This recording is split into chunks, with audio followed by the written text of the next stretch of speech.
السلام علیکم ورحمۃ اللہ وبرکاتہ۔ عن ابی موسیٰ رضی اللہ عنہ قال قال رسول اللہ صلی اللہ علیہ وسلم عود المریض واطعم الجاعی وفک العانی، رواہ البخاری۔ ابو موسیٰ رضی اللہ عنہ سے روایت ہے کہ رسول اللہ صلی اللہ علیہ وسلم نے فرمایا، مریض کی عیادت کرو، بھوکے کو کھانا کھلاؤ اور قیدی کو رہا کراؤ۔ اس حدیث کو بخاری نے روایت کیا ہے۔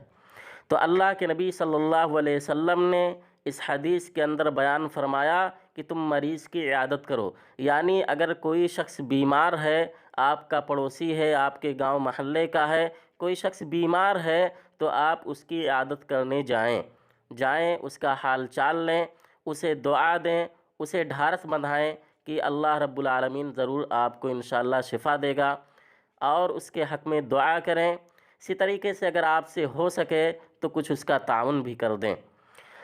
پھر آپ صلی اللہ علیہ وسلم نے فرمایا کہ بھوکے کو کھانا کھلاؤ۔ کوئی بھی شخص بھوکا ہے، آپ کا پڑوسی ہے، آپ کے گاؤں محلے کا ہے، یا کوئی بھی شخص ہے تو بھوکے شخص کو کھانا کھلاؤ۔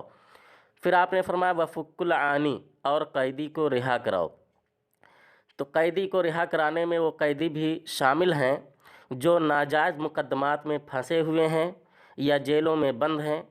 اسی طرح علماء نے لکھا ہے کہ وہ لوگ بھی اس میں شامل ہیں جو قرضوں کے بوجھ تلے دبے ہوئے ہیں یا کسی کے ضمانتی بننے کی وجہ سے مالی تعاون کے ضرورت مند ہیں، ان کو بھی اس بوجھ سے نکالنا اور ذلت و خواری سے بچانا ضروری ہے۔ تو مذہب اسلام نے مسلمانوں کو باہم تعاون کرنے کی جو تاکید کی ہے، یہ تعلیم بھی اسی تاکید کا ایک حصہ ہے۔